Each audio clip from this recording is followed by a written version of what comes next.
Coming up on We Talk News this week, the 2024 Farm Bill has been amended and the industry is in jeopardy. Now, THC cannabis is in a war of words with hemp. When the political dust settles, what will hemp be defined as anyway? What about Delta 8 and the kids all agree the system put in place by the 2018 Farm Bill needs changes? Plus, the public comment period is now open for your opinion on the expected move to a Schedule III drug. All pro-cannabis users need to rally and let their voices and words be heard, or at least texted. Meanwhile, prohibitionists rally to keep it right where it is at Schedule I, despite that positivity about President Biden's recognition that no one should go to prison for consuming or possessing cannabis. And we'll talk with New York's News 12's Tara Rosenblum about her recently released documentary, The Cannabis Contest. Tara is one of the most honored industry journalists who followed 3 social equity applicants on their road to licensing. Or not. We Talk News with Alaina Pinto is next.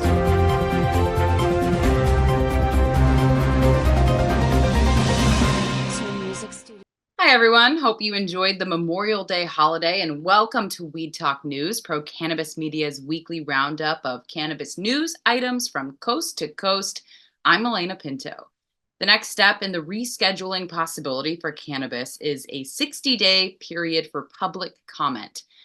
So, are you in the descheduling or nothing side of the industry? Or are you willing to take a wait and see approach? Are you fearful of big pharma or big alcohol taking over this fledgling billion-dollar industry? Well, I'll agree. However, this is a major step by the federal government that finally recognizes cannabis does have medicinal qualities and is less addictive than many other drugs. So now is your time for you and your voice to be heard. And so we have the URL where you can go to do that. But in this case, you're going to write your opinion to be shared with the federal government. Be prepared. You can post anonymously or as an individual or as a business. With more on these next steps in this never-ending fight to end cannabis prohibition, here's Andrew Behringer in Washington, D.C. I'm Andrew Behringer, and this is the D.C. Area Report for We Talk News. We start with breaking news from Washington, D.C., where a House committee has approved an amendment to the Farm Bill that would impose a ban on hemp-derived cannabinoids, including popular products like Delta 8 THC. Now, if enacted, this amendment would redefine hemp, excluding cannabinoids synthesized or manufactured outside the plant from legal status. The overall bill introduces several changes to hemp regulations, such as reducing restrictions on industrial hemp producers, enabling USDA lab accreditation, and the elimination of the felony ban for industrial hemp licensing. Now, despite these provisions aimed at supporting hemp farmers, the amendment has sparked a heated debate within the industry. Proponents of the amendment, including the U.S. Cannabis Council, representing cannabis businesses, argue that it closes a loophole from the 2018 Farm Bill and supports regulating intoxicating hemp products in the same manner as cannabis products. Opponents, primarily from the hemp industry, acknowledge the need for regulation but prefer strategic measures over just an outright ban. The hemp market, which rebounded in 2023 after losses in 2022, now faces uncertainty. Despite the challenges, the 2022 hemp market surpassed all state cannabis sales combined and matched national craft beer sales. In rescheduling news, the public comment period has officially begun on the topic of rescheduling cannabis. This means the public can submit input before the DEA makes a final decision on the proposed rule. Electronic submissions must be received no later than 11:59 p.m. EST on July 22, 2024. If you prefer to send them in the mail, they must be postmarked on or before the same date. For those who feel strongly about this matter and wish to request a hearing, you have until June 20th, 2024 to make your request known.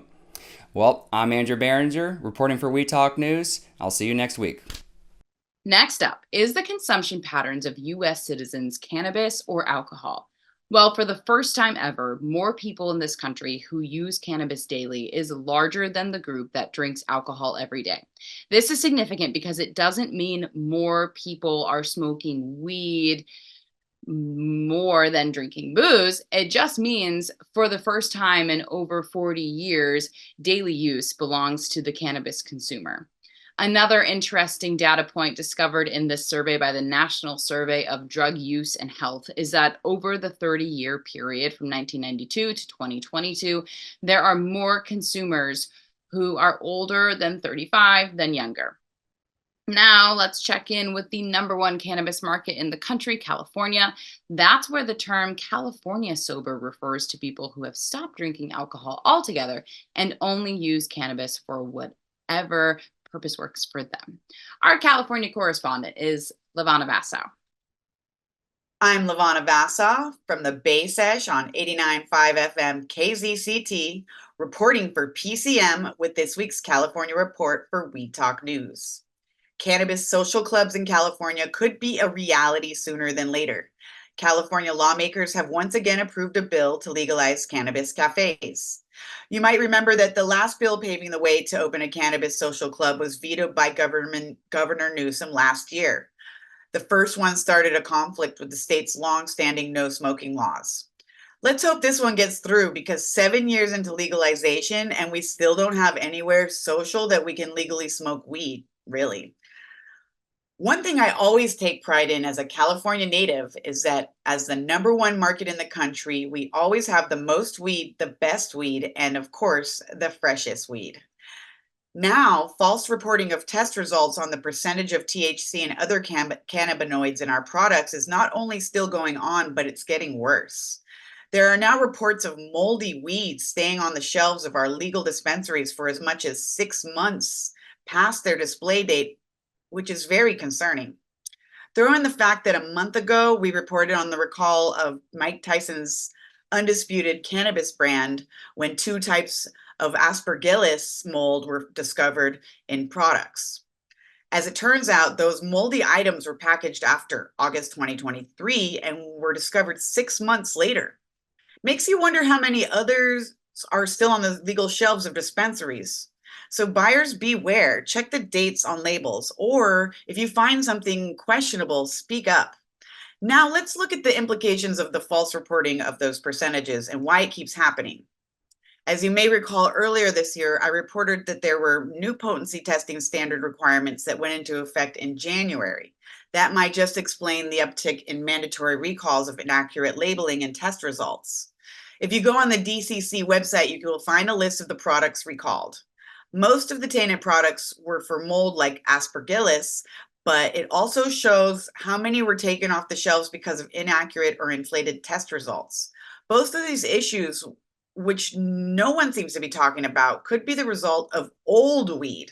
So once again, before you buy, check the dates on the labels and hope the testing results are recent, or at least after January 2024, when the new regs went into effect.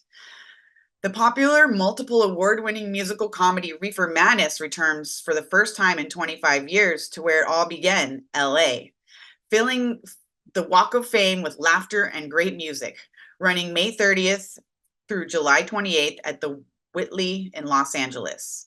I'm LeVanna Vassau from the Bay Sesh on 89.5 FM KZCT, reporting for PCM with this week's California report for We Talk News. Meet Tara Rosenblum, an investigative reporter for News 12 New York. Tara is one of the most decorated broadcast journalists in the business. Her resume lists 2 Edward R. Murrow Awards and 53 Emmys. That's right, 53 Emmys. However, that's just a small percentage of the over 300 industry honors she has enjoyed in her 20 years at News.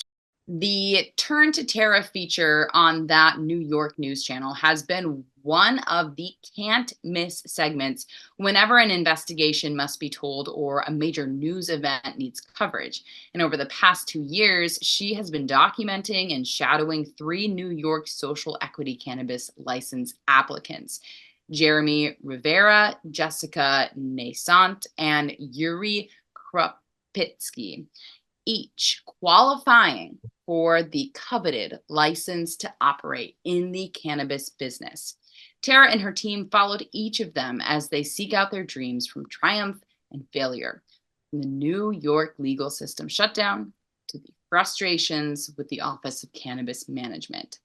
The cannabis contest might be the crown jewel in an already incredible award-winning career.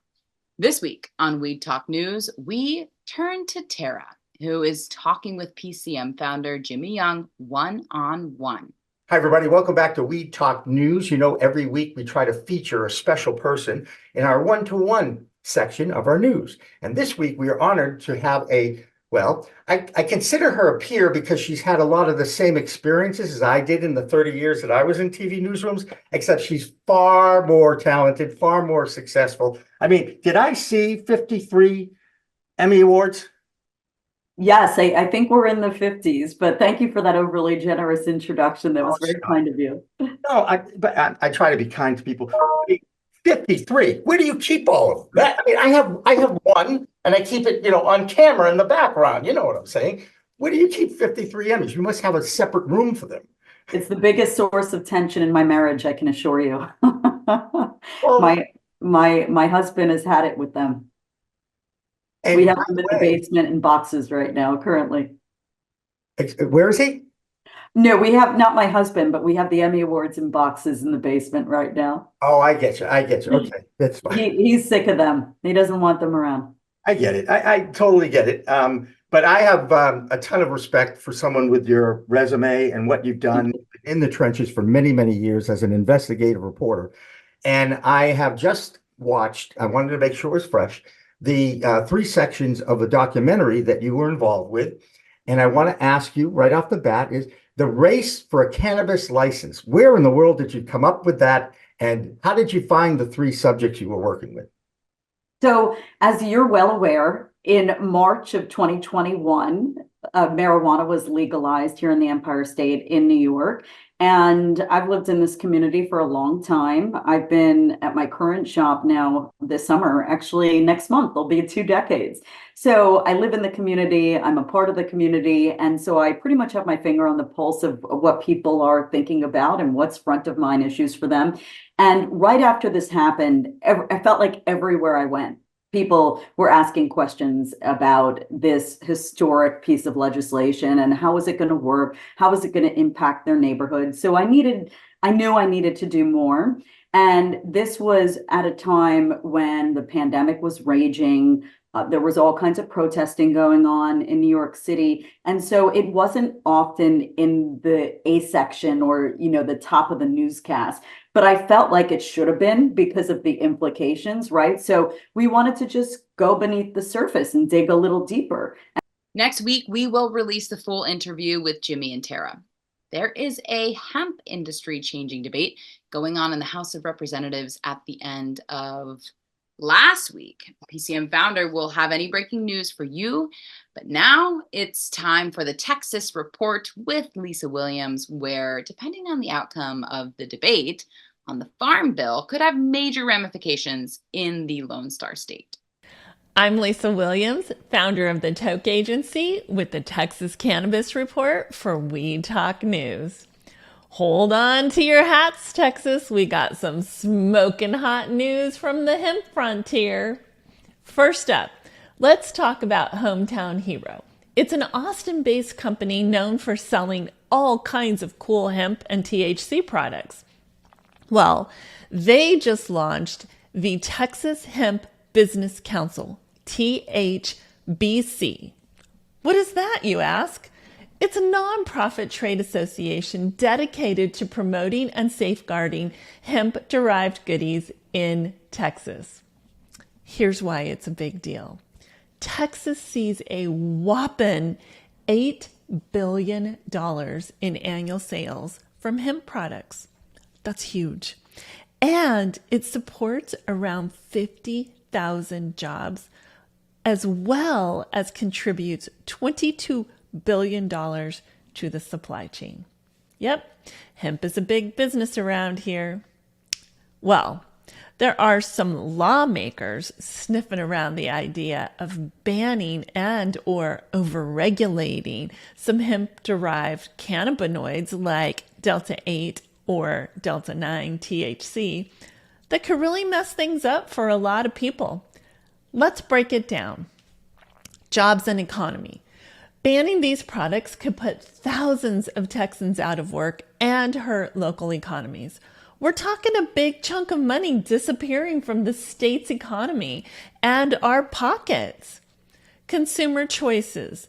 Many adults, including veterans, rely on these products for their health and their well-being.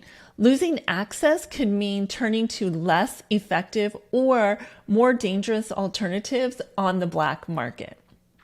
Legal confusion. Overregulation can create a confusing patchwork of rules that make it hard for businesses to operate and for consumers to know what's allowed and what's not. So, to sum it up, the THBC is here to make sure Texas cannabis businesses have a strong voice, especially when lawmakers are in session. They're all about keeping your favorite hemp products legal and safe. That's the scoop, folks. Stay tuned next week for more updates and keep it cool, Texas. I'm Lisa Williams, founder of the Toke Agency with the Texas Cannabis Report for Weed Talk News. I'm Tina Tasaka with 420 Technologies, and this is the Nevada Report for Weed Talk News. 2 weeks ago, I reported on a cultivation that has been filed against by the Cannabis Compliance Board, State of Nevada, against 1212 LLC for violations and potential fines totaling $80,000. Well, here we go again.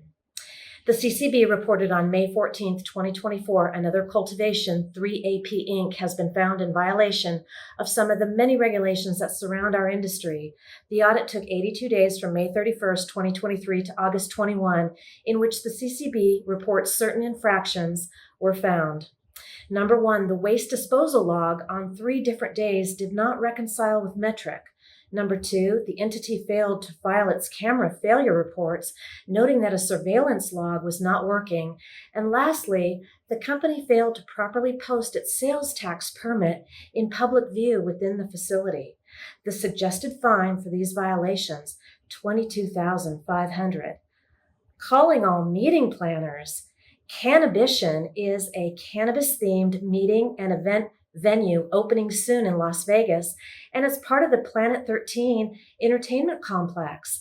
This venue, immersive experience, which was designed by Emmy Award-winning creative director David Corrins, will feature 12,000 square feet of interactive exhibits and gathering spaces across 2 stories, as well as cannabis-themed entertainment, art, technology, and more.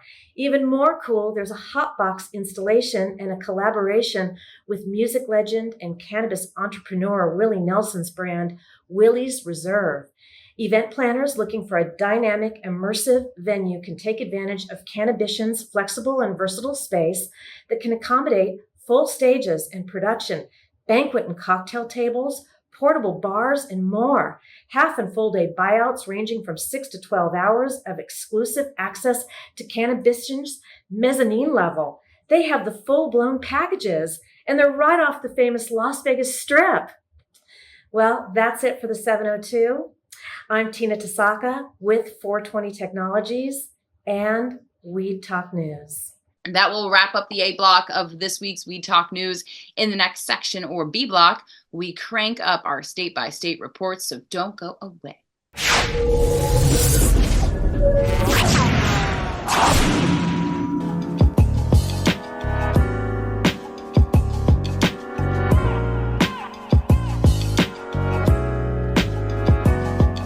We feel like, that would be a worthy goal. That would be something that would really juice us up.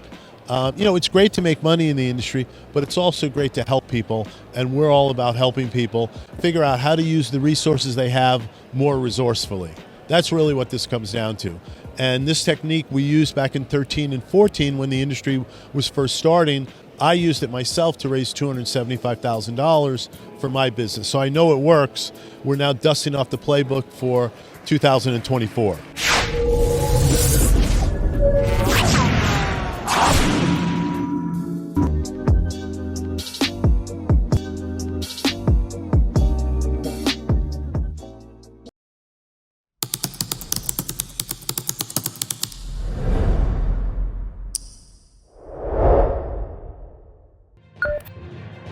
I'm Alaina Pinto.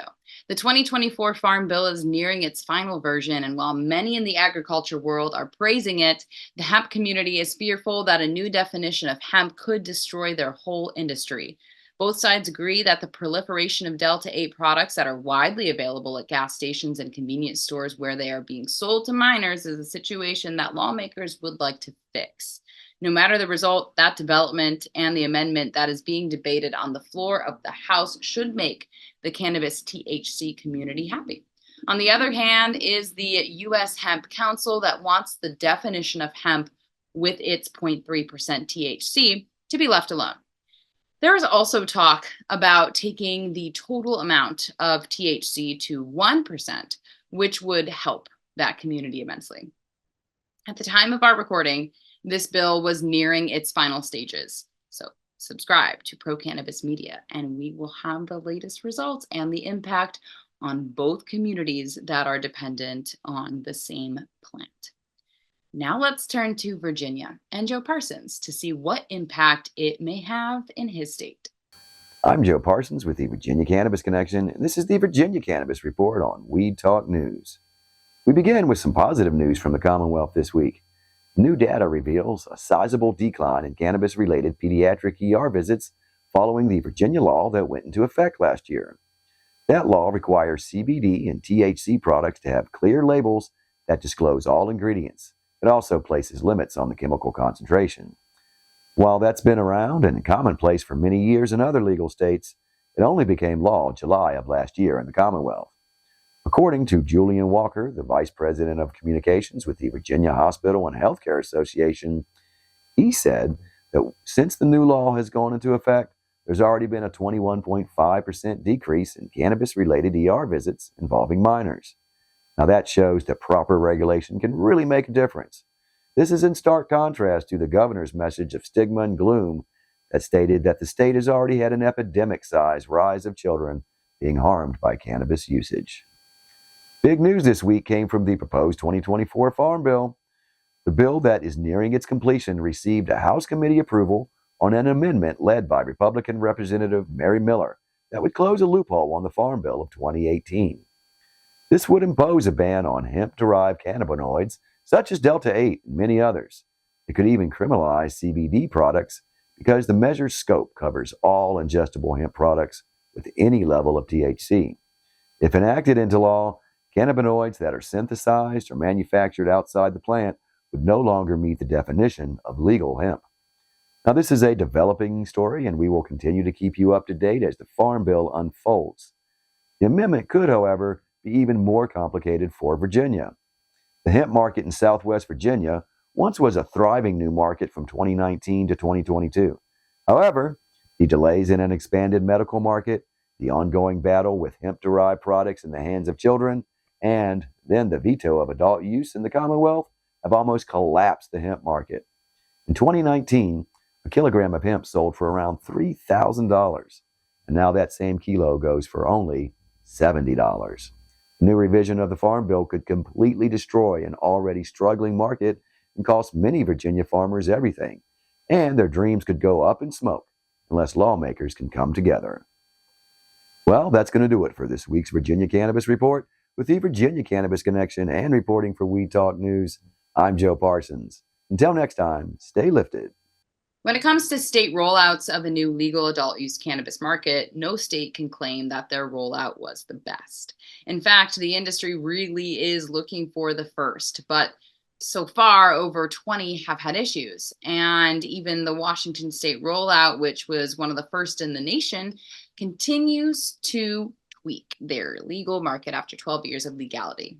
However, everyone agrees Oklahoma did it wrong. really wrong.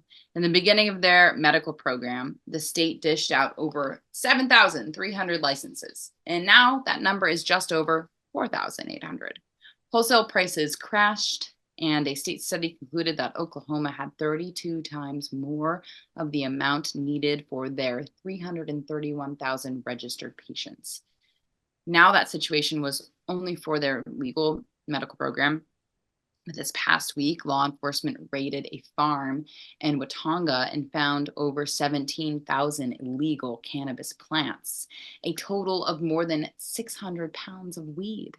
Police confiscated the entire crop and will destroy it. Law enforcement authorities think this crop was headed to the legacy or illegal market, okay? But now it's time for the Missouri Report with Brandon Jones. Hey everybody, it's Brandon Jones with Be Green Distribution with the Missouri Cannabis Report for We Talk News. Happy Memorial Day weekend. And if you can't tell, it's beautiful out here in the state of Missouri. A lot of barbecuing going on and a fun little state law here. If you didn't know, you can actually go to state parks and consume your medical cannabis legally as long as it's in a private place. So you can't be smoking by the campfire or hanging out with your friends at the barbecue. But as long as you go inside your camper or go inside your tent, you can consume your medical cannabis and be completely fine. Another fun, not so fun, story that I found out recently is one of our elderly people in the city of St. Louis, living in a senior facility, was facing eviction for having a vape pen. Okay, I'm sorry. I got to just talk from the heart. This is crazy. An 82-year-old man trying to find medicine to help deal with his pain, anxiety, and issues sleeping was facing eviction from his facility for a vape pen. He's not like he's combusting flower, doing anything crazy. He was literally having a vape pen. They were going to kick him out of his facility. So, yes, we do have recreational cannabis in here in Missouri, but that does not mean that we still have all the laws that we need in place so we can actually consume it privately, consume it safely, and just be able to have it wherever we're living. So, yes, we're facing it in senior facilities, lots of different places where there's government assisted paid. So, we do want to find a way that we can actually be able to consume our cannabis, not only be able to purchase it. Right? That's part of it, right? Purchasing it is great, but where can we consume it legally and not be in trouble? An 82-year-old man in a senior facility should not be a place where he's not allowed to vape to make himself feel better. So, everybody, stay medicated, stay educated, have a safe and fun Memorial Day weekend. I'm Brandon Jones with Be Green Distribution. Have a great weekend. See you next week. I'm Marianne from Alibi with this week's Oregon Cannabis Report for We Talk News. This week in Oregon, the primary election results are in. Multnomah County District Attorney Mike Schmidt is out, and challenger Nathan Vasquez will become the DA. Vasquez has promised more law enforcement actions, so this is great news for cannabis businesses who have suffered from repeated robberies and vandalism. On that note, Portland police arrested this week a man suspected of a string of armed robberies of dispensaries. He has been implicated in at least 5 robberies this year. And finally, other news this week in Oregon has been focused on 2 federal changes: the rescheduling of cannabis from Schedule 1 to Schedule 3 and the 2024 Farm Bill. We are a long ways from knowing exactly how these 2 items will play out, but an amendment to the Farm Bill proposed this week would ban hemp-derived intoxicants, and if this is included in the final Farm Bill, would upend the entire hemp industry. That's the Oregon Cannabis Report for this week. I'm Marianne with Alibi. And now to our friendly neighbors in the north in Canada, where that market continues to adapt to changing laws and regulations. Here's Debi Facey and Doug Miller's High on Wall Street. This is your Canadian correspondent, Debi Facey, with the Canadian Train this week. So what we have in Canada this week, which is our largest story, is the rise in seniors that are actually being hospitalized due to the percentage content of the THC within most of our edibles and pre-rolls.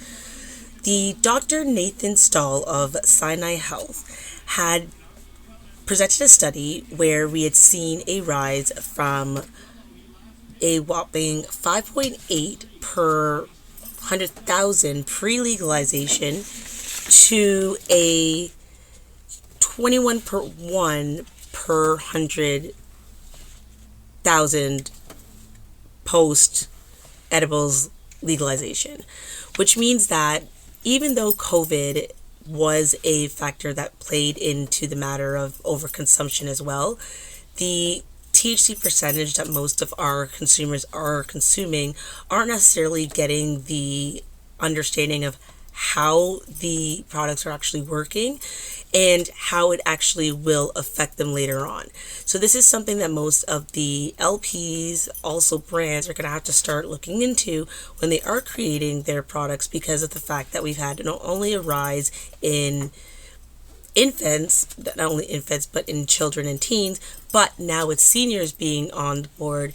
This is something that we do have to consider, and we have to make sure that we do not necessarily attack, but we do actually strain out the problems and make it a more pure medicine for everyone to enjoy.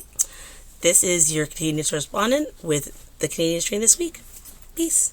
I'm Doug Miller from Highland Wall Street with this week's Cannabis Stock Report for Weed Talk News. Tilray Brands is preparing for marijuana reform in the United States with plans to raise up to $250 million through an at-the-market ATM equity program. The net proceeds of the equity raised won't be used for operating expenses, but rather to fund acquisitions or investments in business. So let's see how this affects the stock chart. It is trading around $1.85, and it has dipped the last few days, but it looks like it's bottoming out and it's going to start reversing to run back up. So watch for dips and trade smart. And that's this week's Cannabis Stock Report. Reporting for Weed Talk News, I'm Doug Miller. One of our new features on We Talk News is checking in with our friends at Cannabis Legalization News and Thomas Howard and his co-host, MIggy420. So here's an excerpt from this week's show. I want to cover our lead story, which is the amendments to the Farm Bill that were passed, by the way. These did actually pass, and she offered by Mrs. Miller of Illinois. And so here's cannabis and then exclusions.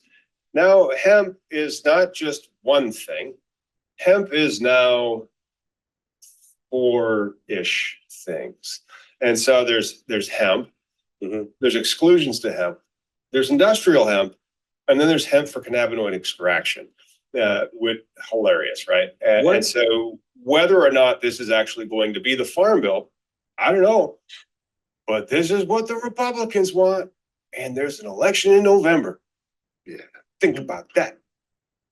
That's the unfortunate part. You know, people get butthurt when we talk about politics, but politics is how we got here, right? Like recently, like an issue, huge. Well, it's not just political though. Like, because you're a registered Democrat. Like, you know, you and I think about how you come from like a white collar world, and I come from more of a blue collar world. I'm a second generation lawyer. Yeah, so that's right. So same. So, but you understand more of like how the wheels turn. I'm more understanding about how being the wheel is. Right, like there's just two dynamics to what we call America, right? And so the politics part, like, man, if you saw that libertarian stuff yesterday where the last guy started speaking, you're like, how do these people still support? Like, this guy's speckled. It's not. There's no leadership. There's no real structure. You know, we've got infrastructure. You can't have, like, libertarians can never win because they believe in freedom too much. They would never create a hierarchical structure to organize and effectuate their common goals. Yeah. That's one of the reasons why we have a two-party system. Exactly. And that's what we have, though, right? That's the whole point is what I'm trying to say. The two-party system is what we have. You know, right now, the Dems are leading the game for the general population. Or descheduling it is a chance. Like if now's the time you make a comment. Go through the comments, but like back to the hemp bill though. These are amendments, right? They're not even gone through to the Senate now or the House. Who has? Oh no, it's much further along than you'd think. And so, like Joe asked, what's going to happen to online sales? They're going to be as legal as they are right now, because I don't think that. I mean, like the argument that the DEA and many of the people in Congress are making is THCA is marijuana. Like you have gone over the line. Delta 8 is Schedule 1 tetrahydrocannabinol under the law because it's synthetic. And so they just have not been really enforcing it. Okay. And you're seeing the change in real time. Sure. They found you out. Well, this is going to affect all the gas station weed, right? This is all the gas station weed's gone. Yeah. Right. The online weed. But the problem that I don't like is that it's right here. It's this one, the exclusions. And so I'm going to pop that over. Any viable seed from cannabis sativa L that exceeds a total THC concentration, including THCA in parens, just like in case your THC is not THC defined enough, of 0.3% in the plant on a dry wave basis. And so they even say the seeds from a plant that has this THC concentration will not be considered hemp. I don't like that. I think it gets into an enforcement issue and also an arbitrary issue. But, you know, speaking of arbitrary issues, the 0.3% Delta 9 THC regulation of hemp doesn't make any sense. Right.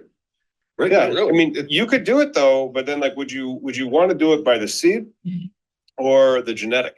And so the genetic regulation makes a lot of sense. And then there are 5 years ago when this was about CBD and industry and not about getting you high. Not sure if any of the people in hemp remember that. It was the type of ratio of cannabinoids that they would have. So Dr. Ethan Russo had like the type 1, the type 2, the type 3 cannabis. And so like the THC dominant, the hybrid 1-to-1 kind of ratio, and then the CBD dominant 20-to-1 ratio, pretty much on either side. So if you just say that these genetics are hemp, great. But then the FDA never made any rules for the food stuff that became the cannabinoids, the hemp cannabinoid industry. And finally tonight, if you were waiting for the state of New York to get tough on the illicit dispensaries that are everywhere, this next story might just give other stores pause. The New York Attorney General, Letitia James, received court approval to deliver a $15.2 million fine against an owner of 7 of those illegal storefronts. David Tootley owned a series of stores that operated illegally under the name of, quote, I'm Stuck. Over the past few years, he had ignored repeated notices and orders from the Office of Cannabis Management, and now has to pay back over $7 million from past sales and an $8 million fine. So I guess he has enough money to hire a good attorney, but this is the largest fine in New York cannabis history. Only time will tell if other illegal store owners will follow. That will do it for this week's Weed Talk News. Remember, it's a whole new world of weed out there. Use it responsibly. We'll see you next time. I'm Alaina Pinto. Have a great day. We are Pro Cannabis Media.